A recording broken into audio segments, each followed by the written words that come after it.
नमस्कार दोस्तों, अभी का ये मेरा वीडियो एमएसपी को लेके है। अभी केंद्र सरकार ने रबी की जो क्रॉप है उनकी एमएसपी का निर्धारण किया है, जिसमें मुख्यतः क्रॉप है वीट, चना, मसूर, मस्टर्ड और बार्ले। एमएसपी वीट की एमएसपी में 50 रुपये की बढ़ोतरी की गई है। जो पहले 1,925 रुपये थी उसको बढ़ा के 1,975 रुपये किया गया है। चूँकि किसान की मांग एमएसपी बढ़ाने की थी और केंद्र सरकार ने सिर्फ 50 रुपये की एमएसपी में बढ़ोतरी की है, तो वो काफ़ी कम है। क्योंकि वीट का मुख्य उत्पादन पंजाब, हरियाणा, राजस्थान, एमपी और यूपी में होता है। एमपी की जो वीट होती है वो मुख्यतः बड़ी बड़ी कंपनियां हैं, जो आटा बनाने वाली कंपनियां हैं वो खरीद लेती हैं, क्योंकि उसकी क्वालिटी बहुत ज़्यादा होती है। तो वहाँ पे उतनी सरकार के ऊपर उन किसान की डिपेंडेंसी नहीं है। लेकिन मुख्यतः पंजाब और हरियाणा और जो नॉर्थ राजस्थान, हनुमानगढ़, गंगानगर जिले के हैं, उन किसानों की सबसे ज़्यादा सरकार की खरीद के ऊपर ज़्यादा रहता है। और जो किसान थे वहाँ के पंजाब हरियाणा के जो किसान थे वो कम से कम 150 से 200 रुपये की वीट के अंदर मिनिमम जो एमएसपी थी उसकी बढ़ोतरी की मांग कर रहे थे। उसको देखते हुए यहाँ पे निराशा हाथ लगती है, क्योंकि किसान सरकार का फोकस अब दाल पे और ऑयल सीड के ऊपर है, क्योंकि भारत सबसे बड़ा आयातक है दाल का।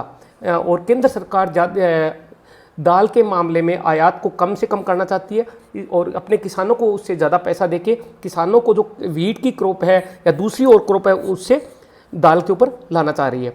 सबसे ज़्यादा जो एमएसपी बढ़ाई है वो चने की एमएसपी बढ़ाई है। एमएसपी की जो चने की थी वो 4,875 रुपये थी पहले, उसके ऊपर 225 रुपये की बढ़ोतरी करके उसको 5,100 रुपये किया गया। इसी तरीके से मसूर की एमएसपी जो 4800 रुपये थी उसको 5100 रुपया किया गया। अच्छा कदम है, क्योंकि चूंकि अभी चने का ऊपर मटर के आयात के ऊपर पूर्णतः प्रतिबंध है। पूरा फोकस जो सबसे दालों में जो सबसे सस्ती दाल है वो दाल चने की दाल है, प्रोटीन का भी अच्छा स्रोत है। और जो आज से लेकिन अभी जो चना पिछले सीजन के अंदर जो चना आया था मंडियों के अंदर उसका 3500 से लेकर 3700 रुपये तक बेचने को पे बाध्य होना पड़ा था। हालांकि एमएसपी 4,875 थी, लेकिन उसके बावजूद भी किसानों को मंडी के अंदर बेचने को मजबूर होना पड़ा था कम रेट के अंदर। और जो केंद्र की जो सरकारी एजेंसी है नेफेड, जो इसकी चने की खरीद करती है, वो उसने 20 लाख एमटी के लगभग चने की खरीद भी की थी। लेकिन वो टोटल जो पूरे पैन इंडिया लेवल पे का जो प्रोडक्शन है उसका 20% ही हुआ, क्योंकि जिस तरीके के पिछले साल के जो आंकड़े आए थे चने के उत्पादन के वो 109 लाख एमटी के आए थे। लेकिन उसमें 20 लाख चूँकि सरकार ने खरीद की थी, बाकी किसान को मंडी में बेचना पड़ा था। अभी 1 अगस्त तक चने के जो भाव थे वो 4,175 रुपये थे, लेकिन पिछले एक महीने के अंदर या 1.5 महीने के अंदर चने की प्राइस के अंदर बहुत ज़्यादा बढ़ोतरी देखी गई है। चना आज के दिन जो मंडी में ट्रेड कर रहा है वो 5200 रुपये तक है और आगे आने वाले टाइम में 5,500 से 6,000 रुपये तक भी जा सकता है। तो देखना होगा कि सरकार का ये कदम किसान को कितना प्रोत्साहित करता है दूसरी फसल को छोड़ के चने की फसल के ऊपर बोने के लिए कितना प्रोत्साहित करता है। लेकिन जो आज के दिन मंडी का जो भाव है मंडी के हिसाब से जिस तरीके से चल रहा है तो ये डेफिनेटली किसान चने की तरफ जाएगा। दूसरी फसल पे आते हैं मसूर के अंदर भी 300 रुपये की बढ़ोतरी की गई है। अच्छा कदम है। अभी देखना ये होगा कि सरकार आगे आने वाले टाइम के ऊपर एमएसपी की खरीद को किस तरीके से मंडी में लागू करती है। इसके अलावा बार्ले की जो पहले कीमत थी वो 1,525 रुपये थी, उसको 1,600 रुपया किया गया है। चूँकि बार्ले के भाव पिछले 2-3 साल से मंडी में एमएसपी से ऊपर रह रहे हैं। ठीक है, जो गिल्ला आता है उसके थोड़े कम रहते हैं, लेकिन फार्मर खुश है। लेकिन फिर भी बार्ले की सरकारी खरीद नहीं होती है। पिछले 5-6 साल के अंदर एमएसपी पे कोई बार्ले की खरीद नहीं हुई और मुझे भी नहीं लगता कि फार्मर इस बार भी बार्ले की तरफ जाएगा, बार्ले को एमएसपी के ऊपर जाएगा। लेकिन फिर भी सरकार ने बढ़ोतरी अपनी तरफ से 75 रुपये की बढ़ोतरी कर दी है।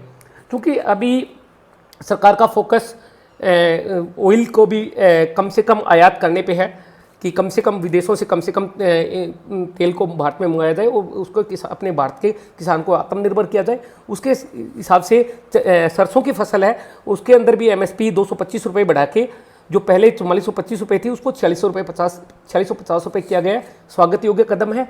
लेकिन चूँकि मैं फिर बोल रहा हूँ, चना भी पहले सरसों भी चने की तरह जब किसान खेत से निकाल के लेके आया था 3500 से 3600 रुपये तक मंडियाँ बिक रही थी और सरकार खरीद भी नहीं कर पाई थी। राजस्थान के अंदर चने की जो खरीद का 10 लाख एमटी का टारगेट था उसको 2.5 लाख एमटी से में संतोष करना पड़ा।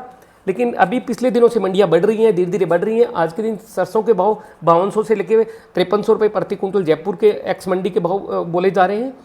और आगे आने वाले टाइम में देखना होगा कि ये भाव स्थिर रहते हैं या नहीं रहते। लेकिन किसान ज़रूर अपनी इस फसल क्रॉप की तरफ जाएगा, सरसों की क्रॉप की तरफ जाएगा।